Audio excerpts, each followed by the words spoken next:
Saudara, sebuah video yang beredar di media sosial memuat kesaksian warga Cilincing, Jakarta Utara yang mengaku didata oleh Babinsa usai kunjungan Prabowo Subianto.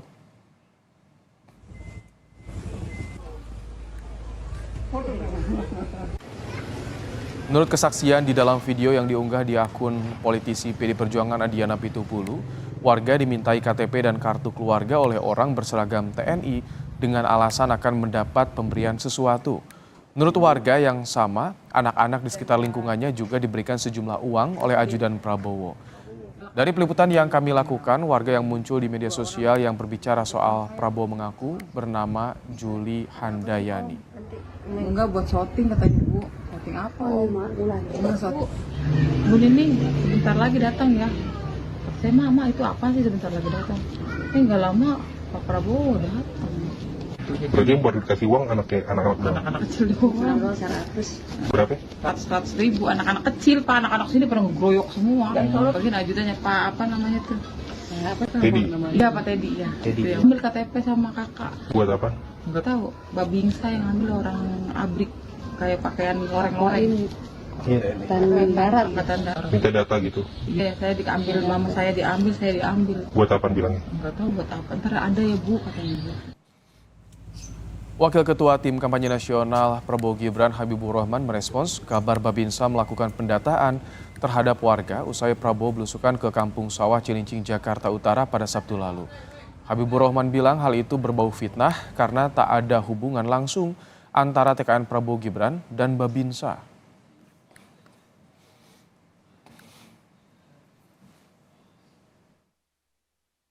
Ya, soal kunjungan Pak Prabowo ke Cilincing, ya kami nggak ngerti ada yang menuduh bahwa Babinsa melakukan pendataan. Yang jelas tidak ada hubungan kami dengan Babinsa ya. Pak Prabowo ya tidak bisa memerintahkan Babinsa untuk melakukan pendataan. Ya. Jadi hal tersebut sepertinya fitnah ya. Kunjungan tersebut adalah kunjungan Pak Prabowo ke masyarakat, hal yang biasa dilakukan oleh seorang pemimpin. Terkait belusukan Prabowo di Cilincing, Jakarta Utara, Tim Pemenangan Nasional Ganjar Mahfud menyebut ada dugaan unsur intimidasi dan ketidaknetralan aparat. Ciko Hakim menyebut hal itu berdasar keterangan warga, ada aparat meminta fotokopi KTP dan kartu keluarga dan bagi-bagi uang untuk sejumlah anak. Beberapa catatan dan terjadi beberapa unsur yang kita bisa sebut sebagai intimidasi dan ketidaknetralan aparat. Cerita yang disampaikan oleh warga bahwa aparat berseragam mendatangi rumah-rumah warga dan meminta kopi KTP maupun kartu keluarga. Nah, tindakan aparat berseragam yang mendatangi rumah warga ini tentunya melekat dengan tindakan-tindakan intimidatif. Yang terakhir adalah juga ada unsur money politics di sini, karena ketika Pak Prabowo mendatangi Cilincing itu diceritakan oleh warga juga ada pembagian uang untuk anak-anak kecil sebesar Rp100.000. Kapuspen TNI Brigjen Nugraha Gumilar menyebut pendataan warga Cilincing oleh Babinsa untuk kebutuhan bedah rumah oleh Universitas Pertahanan. Menurut Gumilar, TNI tidak ingin terjebak politik praktis dan tidak berpolitik sama sekali. Pengambilan KTP dan KK oleh Babinsa dalam rangka pendataan rumah warga yang akan dibedah oleh Unhan Kemhan RI sebagai bentuk kegiatan Tridharma perguruan tinggi atau pengabdian kepada masyarakat. Kata Kapuspen Brigjen Nugraha Gumilar dalam keterangan tertulisnya, Saudara.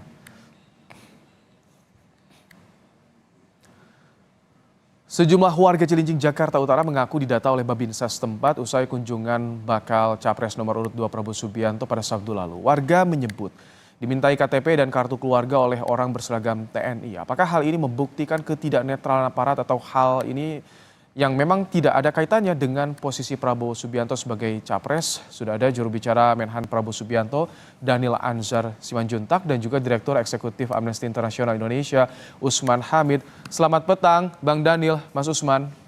Selamat petang, Mas. Assalamualaikum. Selamat petang.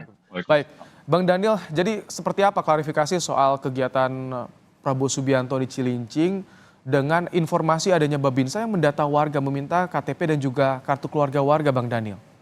Pertama, tadi sudah dijelaskan oleh Kapuspen TNI bahwasannya pendataan warga itu terkait dengan program bedah rumah yang akan dilakukan oleh Universitas Pertahanan di Cilincing tersebut.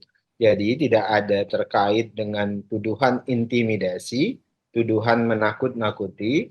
Ini kan upaya melakukan framing yang jahat sekali dari upaya yang sedang dilakukan oleh Universitas Pertahanan dan TNI. Itu pertama. Kemudian kedua, kalau kemudian ini ditarik terkait dengan Pak Prabowo, upaya Menhan misalnya datang ke situ, kemudian seolah-olah mengerahkan Babinsa, yang perlu dipahami adalah Pak Prabowo sebagai Menhan itu tidak bisa mengerahkan Babinsa atau tidak bisa mengerahkan prajurit TNI karena beliau bukan sebagai pengguna kekuatan atau gun kuat, juga bukan sebagai pembina kekuatan atau yang sering disebut sebagai bin kuat. Tapi Pak Prabowo adalah pengembang kekuatan atau sering disebut sebagai Bang Kuat. Dan tugas-tugas beliau adalah tadi itu tuh mengembangkan konsepsi pertahanan, kemudian memastikan postur pertahanan kita jauh lebih baik dan sebagainya. Jadi apa yang disampaikan, apa yang sedang diupayakan di framing itu tentu adalah fitnah jahat dan tidak pernah dilakukan oleh Pak Prabowo maupun TNI. Yang kedua, terkait dengan fitnah bagi-bagi uang. Jadi saya barusan cek dengan ajudan Pak Prabowo, kebetulan yang disebut di video itu adalah saudara Mayor Teddy. Jadi tidak ada sama sekali ajudan Pak Prabowo, Mayor Teddy melakukan bagi-bagi uang. Jadi sekali lagi upaya ini kan video dibuat oleh pihak tertentu, kemudian menggiring opini seolah-olah ada pembagian uang dan sebagainya. Nah, yang ketiga yang perlu dipahami justru Pak Prabowo datang ke situ kemudian mendengarkan pengaduan dan keluh kesah warga di sekitar di situ. Salah satunya adalah masalah air. Dan kemarin malah justru pihak Kementerian Pertahanan membantu penyediaan air di situ, kemudian termasuk membantu misalnya ada warga yang berkeluh kesah terkait dengan butuh pekerjaan dan sebagainya, kemudian Pak Prabowo berusaha membantu penyediaan lapangan kerja beberapa orang yang pada saat itu mengeluh. Kira-kira begitu. Baik, Mas Usman, tadi disampaikan Bang Daniel tidak ada kaitan antara Prabowo dengan Babinsa yang mendata warga karena tidak bisa memerintah atau mengkoordinasikan Babinsa. Bagaimana Anda melihat? Apakah ini karena momennya begitu berdekatan pasca kunjungan, pasca kedatangan, langsung ada pendataan seperti itu, Mas Usman? Ya, betul sekali. Memang mungkin karena momentum yang berdekatan itu antara kedatangan Prabowo, kedatangan ajudannya, dan juga pendataan beberapa warga yang ada di dalam video itu membuat masyarakat berpikir ada upaya untuk mengkondisikan warga melalui penggunaan anggota TNI di tingkat paling bawah yaitu Babinsa untuk tujuan-tujuan politik partisan. Dalam hal ini misalnya agar memilih pasangan calon nomor 2. Tetapi agar ini bisa lebih jelas, saya kira diperlukan satu proses penyelidikan yang objektif, yang imparsial. Keterangan dari pihak pelapor, keterangan dari pihak pengadu atau pengguna media sosial, termasuk keterangan dari 02, misalnya dari tim pemenangan Capres nomor 2, itu hanya bahan-bahan keterangan awal untuk kemudian diperiksa lebih jauh, dicek, di-recheck, di-cross-check, agar ditemukan kebenarannya. Yang kedua, sebenarnya kalau kita dengarkan keterangan dari Kapuspen TNI, ada semacam pernyataan yang tersirat maupun tersurat menyatakan mengakui bahwa memang ada pendataan itu, tetapi tidak diakui tujuannya untuk kepentingan kunjungan Prabowo sebagai calon presiden, melainkan tujuannya untuk misalnya bedah rumah, atau tadi Bung Daniel mengatakan urusannya dengan bantuan air, urusannya dengan tenaga atau penyediaan lapangan pekerjaan Hmm. yang sebenarnya tidak ada urusannya dengan portofolio Kementerian Pertahanan. Mungkin sumber masalahnya di sini soal konflik kepentingan. Oke. Seharusnya menteri-menteri yang katakanlah mencalonkan diri di dalam kontestasi Pilpres mengundurkan diri terlebih dahulu sehingga tidak ada benturan antara kepentingannya sebagai kontestan pemilu dengan kepentingannya sebagai katakanlah pejabat negara atau pejabat pemerintah dalam hal ini posisi menteri begitu. Oke, baik. Jadi yang jadi pertanyaan, seperti apa kapasitas Prabowo Subianto ketika berkunjung ke Cilincing, apakah sebagai Menhan atau sebagai Capres? Dan juga bagaimana dari tim 02, apakah sudah lapor ke Bawaslu soal jika betul ada tudingan fitnah ini? Tapi nanti kita akan bahas, Bang Daniel, Mas Usman, usai jeda, tetap bersama kami di Kompas Petang. Saudara, warga Cilincing yang didatangi Prabowo pada 30 Desember lalu merasa kaget dan senang saat dikunjungi Prabowo. Dirinya merasa terkejut karena Prabowo mengenal nama suaminya. Apa saya semalam katanya gitu, kata suami saya. Allah Pak katanya. Terus Pak Prabowo tuh kenal sama suami saya. Kenal Pak Yadi katanya.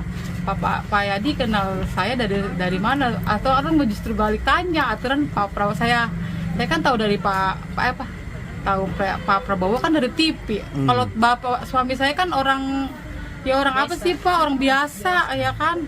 Tiba-tiba Pak Yadi katanya gitu. Iya, anak-anak kecil yang dikasih katanya. Buat tahun baruan katanya dikasih, anak-anak pada baris. Udah langsung pada pergi. Udah Pak Prabowo langsung pergi, habis ajudannya ngasih cepet-cepet tuh sama anak-anak kecil, anak pantaran anak-anak saya segini, seelang pada dapat semua, pada dapat. Ini Mama Antu juga anaknya dicium, sempat dicium sama Pak Haji tuh, Pak Haji Pak Prabowo dicium, kasih uang cepet sama ajudannya. Udah gitu doang, kasih anak-anak doang. Melanjutkan diskusi soal polemik Babinsa yang mendata warga usai kunjungan Prabowo di Cilincing, Jakarta Utara, kita kembali bersama dengan Daniel Anzar Simanjuntak dan Usman Hamid. Bang Daniel, tadi kita simak bersama ada keterangan dari warga, katanya kaget, terkejut, senang juga. Anak-anaknya dikasih katanya uang, Bang Daniel, tadi disampaikan. Jadi saya ingin tegaskan, ini apakah kedatangannya sebagai Menhan atau sebagai Capres dulu nih Bang Daniel? Pak Prabowo datang ke situ sebagai Menhan, Menteri Pertahanan. Beliau melakukan kunjungan ke situ terkait dengan program air bersih. Kan Universitas Pertahanan itu melakukan tugas, salah satunya pengabdian terhadap masyarakat, itu memaksimalkan penyediaan air bersih. Sudah ada sekitar lebih dari 140 titik air bersih yang sudah disediakan oleh Universitas Pertahanan sebagai bentuk dari Tridharma perguruan tinggi, yaitu pengabdian terhadap masyarakat, termasuk riset terkait sebagai Menhan ya berarti ya. Kalau tadi yang kata ibu-ibu tadi bagi-bagi uang itu bagaimana Bang Daniel? Pak Prabowo ketika ketemu dengan anak-anak ya itu biasa begitu. Jadi biasanya beliau bicara dengan anak-anak, beliau bercanda dan kemudian memberikan jajan anak-anak kecil-kecil begitu. Nah, yang kami sayangkan kan tadi dituduh seolah itu kan diarahkan ajudannya siapa, Teddy. Yang menyebutkan Teddy itu adalah orang yang sedang memvideokan itu. Dan seolah-olah Teddy melakukan money politik. Jadi memberikan uang ke orang-orang tertentu, itu yang di frame begitu. Tapi sejak awal Teddy menyatakan tidak pernah membagi-bagikan uang ke orang. Kalau ke anak-anak, ya itu diberikan memang biasa dilakukan oleh Pak Prabowo terhadap anak-anak yang beliau temui sebagai jajan dan sebagainya. Jadi kalau kemudian ada yang framing itu adalah money politik, itu yang kami sayangkan, dan di framing juga ada intimidasi, itu yang disayangkan. Tapi kalau soal Babinsa yang mendata itu di bawah Kemenhan atau inisiatif dari Babinsa sendiri koordinasinya? Itu kan Unhan, tadi saya sebutkan, itu tadi Puspen kan yang bisa mengerahkan itu adalah TNI. Nah, ada program Unhan penyediaan air bersih. Jadi salah satu tempat yang dipilih oleh Pak Prabowo, oleh Unhan dalam hal ini itu adalah daerah Jakarta Barat dan Jakarta Utara. Nah, salah satunya ada daerah Cilincing itu. Dan banyak titik-titik lain yang sudah dilaksanakan. Dan hari ini air bersih di sana sudah tersedia, Oke, ya sudah dimulai, bahkan sudah bisa digunakan oleh baik. masyarakat yang dikunjungi oleh Pak Prabowo Baik, tersebut. Mas Usman, ada penjelasan kunjungan sebagai Menhan. Nah ini yang menjadi persoalan bagaimana jadi membedakan antara sebagai Menhan dan juga sebagai paslon. Karena ini kan irisannya tentu akan menimbulkan polemik di kemudian hari nih Mas Usman. Persoalan seperti ini ketika netralitas TNI ini masih dipertanyakan misalkan Mas Usman. Iya, justru itu tadi di awal masalahnya, konflik kepentingan itu, benturan kepentingan antara seorang pejabat negara, pejabat pemerintah, pejabat kementerian, dengan orang yang sedang mencalonkan diri dalam kontestasi politik, dan kebetulan ketua umum partai. Dan tentu saja kita harus menyadari bahwa momen-momen hari-hari ini, pekan-pekan ini adalah momen-momen kampanye politik. Gitu. Dan sebenarnya masyarakat paham bahwa setiap kandidat pasti akan melakukan belusukan. Ya mirip-mirip seperti Jokowi dulu masuk ke gorong-gorong gitu untuk menimbulkan kesan bahwa ia adalah pro rakyat, membela rakyat kecil gitu, mendatangi rakyat kecil, menolong rakyat kecil, apapun alasannya, entah itu saluran air, air bersih atau lapangan pekerjaan atau hal-hal yang memang menurut survei dipandang sangat dibutuhkan oleh masyarakat gitu. Jadi alasan-alasan semacam itu sulit untuk menutupi fakta bahwa memang karena kampanye politik ini sedang berjalan, turunnya seorang calon presiden ke bawah, mau tidak mau tetap dikatakan sebagai kampanye politik. Gitu. Apapun penjelasannya, apakah ia mau mengatakan, apakah tadi Bung Daniel mengatakan, oh ini program Unhan tentang misalnya bantuan air bersih, kenapa tidak ada dinas tata air, misalnya suku dinas air, gitu. Pemerintah kota setempat, apakah dilibatkan atau tidak. Gitu. Itu pertanyaan-pertanyaan masyarakat secara sederhana bisa menguji kredibilitas dari bantahan itu, kredibilitas dari pernyataan yang mengatakan oh ini tidak ada urusannya dengan misalnya kampanye politik atau katakanlah ini tidak ada urusannya dengan Kementerian Pertahanan karena Kementerian Pertahanan tidak bisa mengerahkan anggota TNI. Tapi sulit dipungkiri di tingkat bawah, jangankan yang masih aktif seperti seorang mayor misalnya bertemu dengan petugas Babinsa di tingkat bawah, seorang purnawirawan saja apalagi dia pernah menjabat sebagai Danjen Kopassus misalnya, pasti akan mendapatkan semacam perhatian. Kalau solusi dari Anda sederhananya seperti apa Mas Usman? Apakah harus betul-betul cuti? Udah lupakan, singkat saja Mas Usman.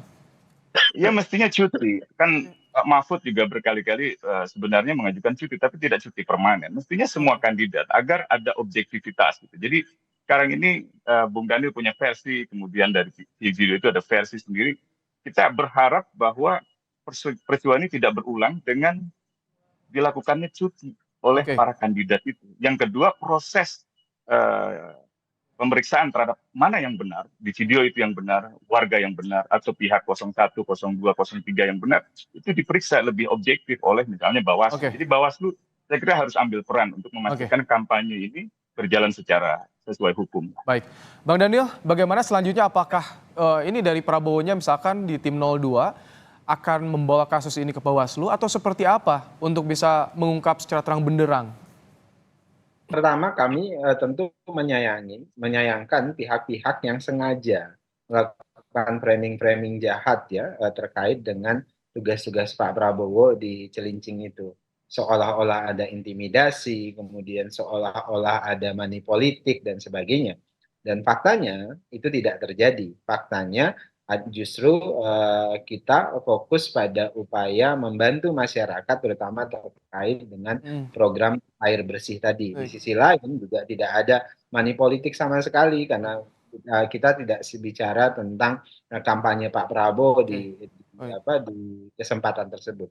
Nah jadi kami menyerahkan sepenuhnya tentu adalah pihak-pihak yang terkait dalam hal ini Bawaslu misalnya dan sebagainya.